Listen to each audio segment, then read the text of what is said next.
I'm really going to watch this quarterback for Notre Dame on Saturday night because I certainly had a certain perception of who he was or could be as a baller, a gamer, use your cliche, gym rat kind of guy, lays it all on the line, does whatever he needs to win. And sometimes those guys, if they display that kind of leadership and that kind of grit, well, that's because they don't have enough talent. They got to show that they have to be that guy. Well, you can be both.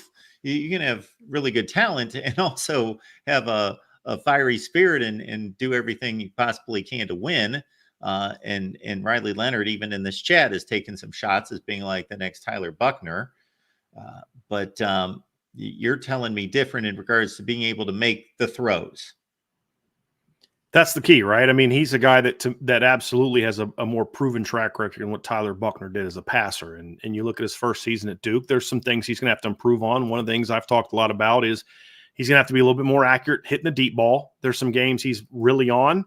We saw that 2 years ago when they played at Kansas. He was excellent throwing the deep ball, goes 24 of 35, 324 yards, and they lose a shootout to Jalen Daniels and that Kansas team. We saw him against North Carolina that year, absolutely rip up that North Carolina defense throwing the football.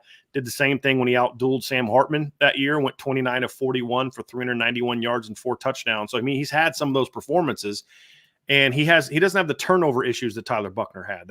I still think that if Tyler Buckner doesn't get injured, he has a completely different career. And we saw the potential he has against South Carolina in the Gator Bowl, but he just missed so much development because of the injuries. No, Riley didn't have that same sort of missed development time. He got that full year as a starter in year number 2 and continued to show improvement week after week after week. So, he's a guy that can make plays in the throwing game. He can make plays with the RPO game. He can make plays on the move. He's a guy that can attack the perimeter of the defense with his throwing ability. The big key is going to be, can he throw the ball down the field? That's the key. And they're going to have maybe 4 or 5 opportunities to hit big shots in this game. And it's the same thing I said last year when they played Clemson. They're going to have about 4 or 5 shots to throw the ball down the field. Can you design them correctly, and can the quarterback hit them? And Notre Dame couldn't do it against Clemson last year. They couldn't do it against Ohio State last year. Can Riley Leonard hit those shots? That's going to be a big part of determining if Notre Dame can get those chunk plays. Because, what you're not going to do against this A&M defense, Mark, in my opinion, is you're just not going to put together a bunch of 8, 9, 10 play drives. We just run the ball down their throat and just control the clock. I mean, even before Mike Elko showed up, this was a pretty good run defense last season from Texas A&M. I mean, even with all the issues that they had last year as a team and all the disappointment, things along those lines, this is still a team that ranked 14th in the country last year in rush defense and ranked 18th in the country last year in fewest yards allowed per attempt. They're going to be better this year with Mike Elko and his staff running the show, although I do wonder why he hired Jay Bateman as his D coordinator, but I have to think that he's going to have a much bigger say over that than maybe, he would have if you were just hiring somebody else as your defensive coordinator. But I think that's going to be a key for Riley Leonard. He's a guy that has shown the ability to have big games throwing the ball. Can he do it consistently? We'll find out. The one thing he's going to have, though, is he's going to have a much better supporting cast than he had at Duke. I mean, from a running back standpoint, and he actually had good running backs at Duke, much better wide receivers, obviously a stud tight end. Mike Elko talked about that today. He's like, I'm very familiar with Mitchell Evans. Mitchell Evans had 7 catches for 134 yards against Duke last year. And again, he was their offense against Duke last year until Audric broke that big run at the end. But he's going to be very, very familiar with what this, with what this Notre Dame team is going to have. He's going to have a lot more weapons to work with. You can't just shut Riley Leonard down. At Duke, you say if you can stop Riley Leonard, got a pretty good shot at stopping Duke.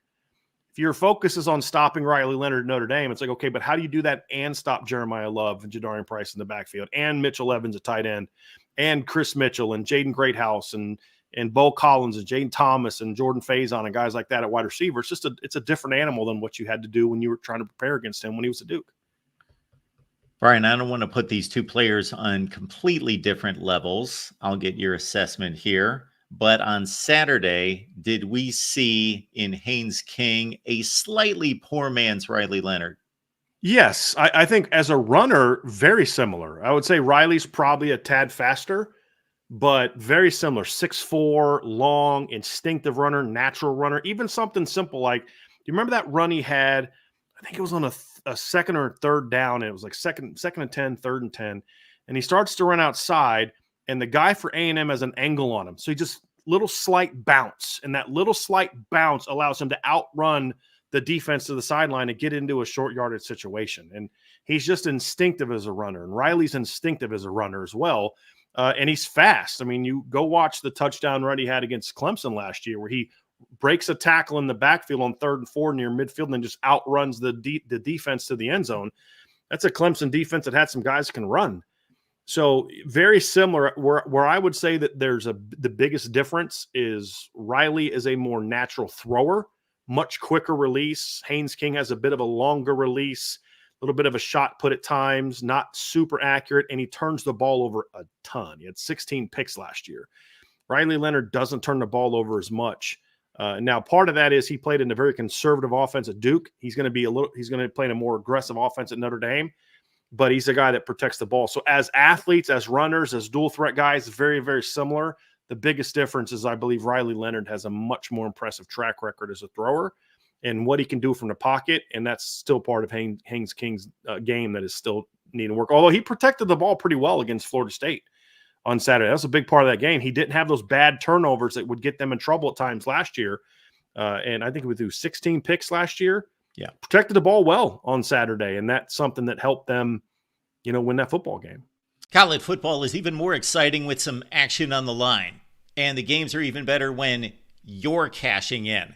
And the Voice of College Football is the place to be to get the greatest value. Let's start with my picks.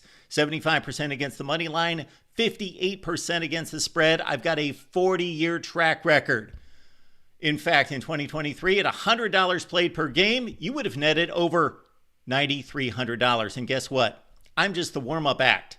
Steve Merrill, our ace in the hole, show stopper from Wager Talk. 6 years with the Voice of College Football, over 30 years in the industry. Steve gives us analysis on all the big games, but you can't miss Steve's weekly under-the-radar pick, which went 21-5 against the spread the last 2 seasons. I repeat, 21-5 against the spread. You also get picks from some of our top analysts here at the Voice of College Football, including Steve Dace and Matt Zemek. Become a YouTube channel member or Patreon member for just $99 per month. Go to the main channel on YouTube, click join, and select the betting tier. Do the same thing on Patreon. Make 2024 a winner now.